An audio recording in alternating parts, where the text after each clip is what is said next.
Hello everyone, JRDL96 here with a brand new episode of Call of Duty World War II. Now, the last video was kind of like one of those rare videos where I used footage from a earlier take of yesterday's video, and I turn it and I include it into this one because the reason why is because my Wi-Fi went out and I didn't want to just use just whatever happened and end abruptly, you know what I mean, with the Wi-Fi going out and just me getting pissed. No, that I didn't want to do that, so I wanted to use the footage in a good way, and that one round was really good for me, so I decided to keep it. And I'm pretty sure this is being uploaded, or you'll probably be seeing this on Friday, the 17th, which is the release of Star Wars Battlefront 2, and I'm pretty sure some people are going to be like, are you going to be playing that? Yep. After 2 more videos of these, and we're going to be just jumping right into Star Wars Battlefront 2, but I do know that there is another trailer to react to, and that is Deadpool 2. And I do know Deadpool 2 had a trailer release. It's kind of funny that I kind of predict, not necessarily event. Like I said yesterday was Avengers: Infinity War. Like when I was recording it, it was on Tuesday, and I said it was gonna be Avengers: Infinity War. But then Wednesday it's Deadpool 2. I'm like thinking to myself, I kind of predicted at least I think some trailer was gonna be there. So most likely it's gonna be, you'll probably will see a Deadpool reaction at some point once I'm done with the World War II. This is actually the 8th video I've done of World War II, so I felt it would be appropriate if we do more. 2 more after this. Move out. Eliminate the enemy.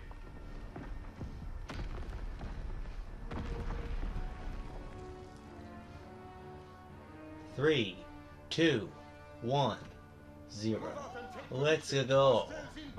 Eliminate all the hostiles. Apparently, someone says that my rage is entertaining and satisfying. Well, I've heard your rage is satisfying way too many times. I don't know why it. Whenever I hear someone say that your rage is satisfying, it just kind of makes me think, does my rage turn people on? Like, holy shit, sadistic fucks. And I know that's not really necessarily the case.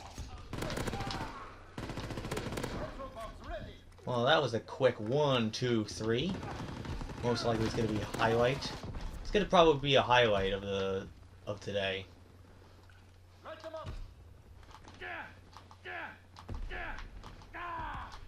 There we go.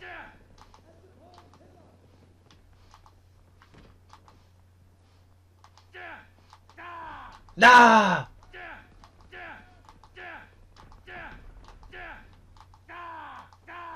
I just love that. Ah! That scream is funny though. When you keep pressing it. You know what I mean?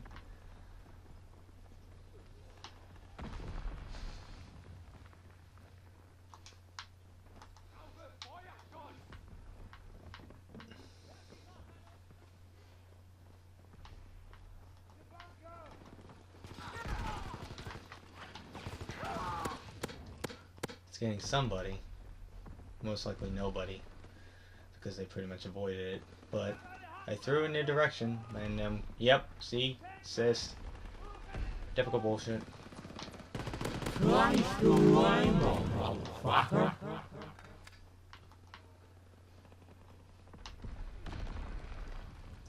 An assist, typical bullshit. But hey, what are you gonna say? What? Did he say, "Oh, I just got a tattoo"? That's what it kind of sounded like to me when I was just like talking over it. So I'm pretty. That's obviously what he didn't actually say that, but just based on what I just heard after talking over it, yeah. a little bit. And also, Justice League came out today. I'm actually, I'm pretty sure by the time you see this video, I probably would have gone out of the theater after seeing the under 2 hour film. And either A, it is good, or B, it sucked. And it's weird that, like, it's kind of weird that Rotten Tomatoes is keeping the score secret until release, until its release, until the day it comes out. Like, I think it's kind of a smart idea, because what I think what caused on the unfortunate like disaster of the Batman versus Superman was because of the Rotten Tomatoes score coming out a few days prior to the film being released. And unfortunately, a lot of people were like, "Uh-oh, this doesn't look good." They're like, "Uh-oh," and then it turned out that's what that was the case. So it kind of killed it in a way. But no, but did you guys? I'm pretty sure we've all heard about the insane budget of this film. $300 million, according to Wikipedia. $300 million. That is insane for a film of this caliber. Usually that's what I always thought, like Avengers would have been like the budget, the cost to make like $1 billion. So yeah, the dumb mind of me just to think that, like, obviously the Avengers didn't cost $1 billion, but it made $1.5 billion. Let's just say that.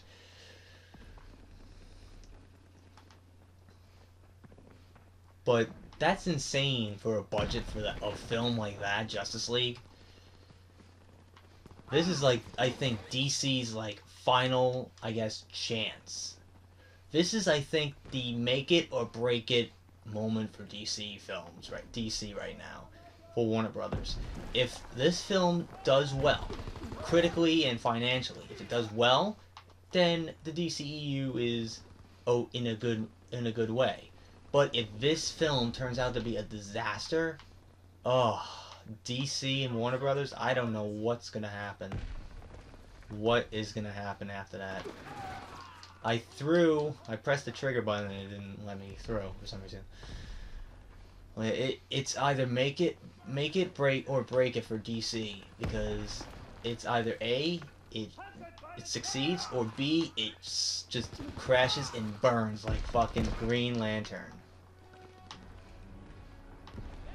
It's either A or B, and I hope that DC does well. That's my I just hope that DC does well with their film.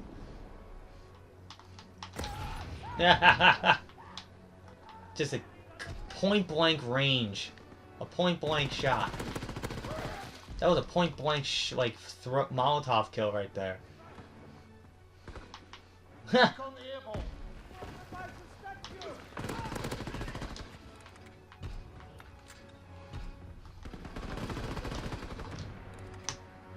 Oh boy, victory is ours.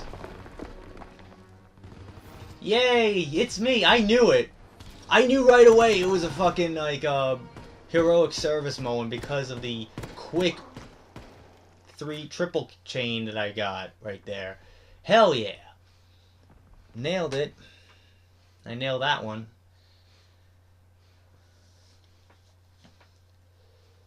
I would like to see, I'm pretty sure, based on what I've seen with trailers and previews and stuff, the movie kind of looks fun. It kind of looks a lot of fun, and I did see some early reviews. Now, it doesn't like really go into detail. I saw one review saying that it's even though it's flawed, it's still fun. And I think that's what DC needed to do. It doesn't have to be too dark and gritty. Like, I get it, they were trying to be like the Christopher Nolan movies, Batman movies. They were trying to be like the Christopher Nolan Batman films, and they tried that with Man of Steel, and it kind of worked, kind of worked and didn't work. And then with Batman versus Superman, it was just ugh. And then Suicide Squad tried to make it a little fun, and it just didn't work. But Wonder Woman really is so far the only successful film in this DC EU entertainment. They should just call it the DCCU. That's it. Not the DCEU, the DCCU, the DC Cinematic Universe. Like the Marvel Cinematic Universe, the DC Cinematic Universe. But I know it's the DC Entertainment Universe. Like, it's kind of weird to call it that. So far, Wonder Woman is the only successful, like, critical acclaim film that DC's ever put out. Because after, like, Batman vs. Superman and Suicide Squad, it was like, uh-oh, this doesn't look good for DC. I think the problem is A, the tone of the film is just kind of too much. And also, whoever's writing or directing and stuff. Like, unfortunately, like, obviously, I think the reason why the budget went up $300 million was because of the reshoots with Joss Whedon, who directed The Avengers. It's kind of fun. It's kind of weird to think about it, that Joss Whedon, who directed the first two Avengers films, is somewhat co-directing Justice League, because the original director was Zack Snyder, and unfortunately, due to the tragic death of his daughter, he kind of took a step back, and then now he's just like, it's like he's now gone completely. He's not doing any like promotional stuff for the film. He's gone.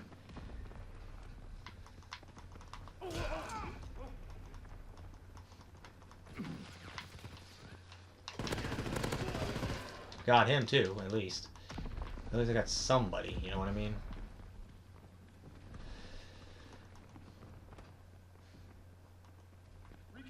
Yeah, this is like the make it or break it moment for DC right now. They have to really, this film needs to do extremely well critically. Mostly, like, most of it has to be critically and mostly financially. But they have to win over the critics. Because the last few DC films, with the exception of Wonder Woman, it's just been just complete rotten scores of 30 to 25%. It's unfortunate, and it kind of ruined, I guess, what could have been a success for both of the films. Because I was expecting Batman vs. Superman to make like over $1 billion worldwide, but it ended up making, I think, $800 million worldwide. Wow. Talk about a bomb. That was a bomb. And I think, here's what I think is why that was the case. Because of the Ultimate Edition. And I feel like that it is that because the rating, the MPAA, I guess the Motion Picture Association, or like rating association, or whatever the rating association is for movies, they made the like 3-hour Ultimate Edition that we got on DVD and Blu-ray was 3 hours long, and the fact that it was rated R.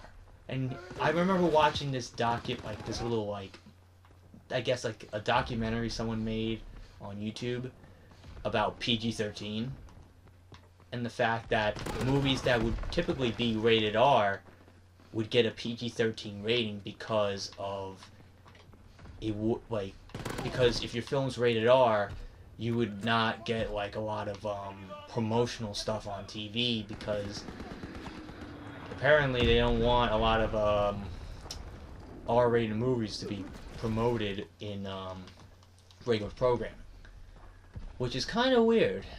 And I think that's what made Warner Brothers, I guess, make that decision, like, to cut the movie and make it what the theatrical cut was, which is a little sloppy.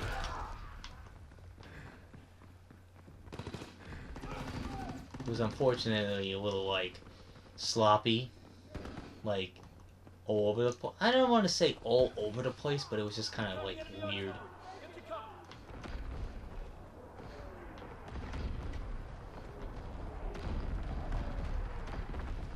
I don't know who the YouTuber was that made that video, but he was talking about in the beginning, like, you know how the original movies, like, I think, you know, like the original movies, like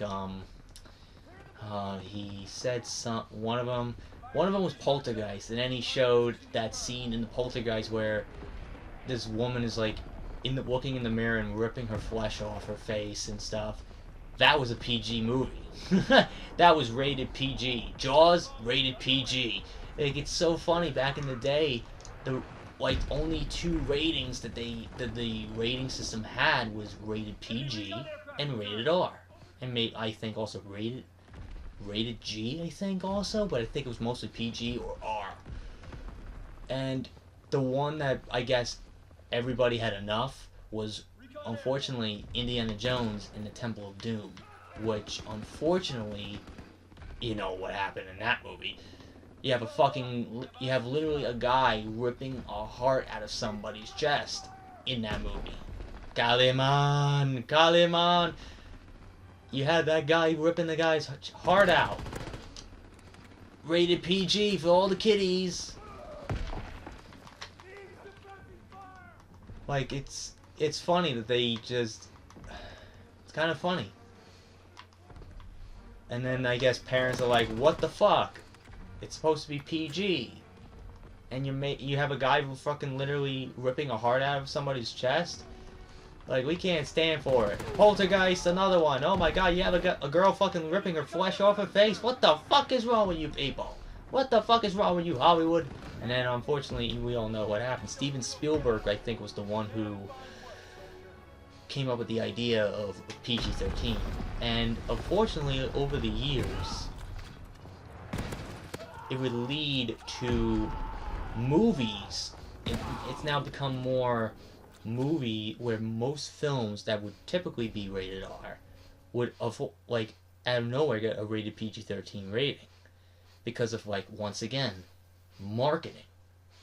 Most TV channels, most TV, like, programming and networks would not air marketing for the films that were rated R. Like, it's unfortunate. Like, there was this guy who was the head of the rating system saying, like, if you want to make a film, no rating will hurt you. Ratings have nothing to do with box office. That's what he said, quote. And the guy's like, which is complete bullshit. If your film's rated R or NC-17, not a lot of networks will want to air promote your films. And that's the reason why most of these, like, some R-rated movies would get a PG-13 rating, because of the marketing. And that's kind of stupid. And I think that's what led to DC, Warner Brothers, panicking about Batman vs. Superman. Because of the fact that it was rated R, the Ultimate Cut was rated R, and they were panicking because not a lot of networks were gonna like the fact that they were promoting a rated R film. And they wouldn't want to market that. So I guess that's what made Warner Brothers tell Zack to shorten it and make sure it's PG-13. And I remember clearly when I reacted to, like, the sneak peek for Batman vs. Superman before the trailer that unfortunately revealed Doomsday. When the announcement, like, you heard the cinematic narrator go, rated PG-13. And I'm like, really? That early? I was like, usually it would be like 2 to 1.5 months before the film comes out where the rating would eventually come in. But it was like 3-4 months ahead of when the film was coming out. So I was kind of surprised by that. So I think that's most likely what led to the disaster of Batman vs. Superman. Even though I am probably one of the rare people on Earth that enjoyed Batman vs Superman regardless. And I'm most likely going to enjoy Justice League. So, I hope you guys enjoyed today's video of me talking about the DCEU and my lack of knowledge of it, and the fact that you probably are disappointed that you didn't get a hard on for my rage or anything like that. And I know I'm busting balls, alright? I know that that's not really the case. Nobody gets turned on by my rage. I know that. Because I guess no one gives a fuck. But anyways, enough about me. That's officially it on today's video. I hope you guys enjoyed today's video. If you did, hit the like button, subscribe, share this video with your friends. Be sure to also check out my Instagram, because I make cool edits of Markiplier, Jacksepticeye, even myself. And I also do reenactments and cosplays on there, so go check it out. Make sure you hit that little bell so you can be part of my notification squad. Which is a rare thing for me to say. Like, I kind of meant to say, I was planning to say it, but I'm like, I keep forgetting because of my typical outro. But it's better just for me to say what I usually say. So I might recommend turning on that notification button so you know when Star Wars Battlefront 2 is going to be coming up. I don't know exactly yet, but I'll update you as time goes on. So, until next time, JRDL96 signing out, and I'll see you guys in the next video. Peace!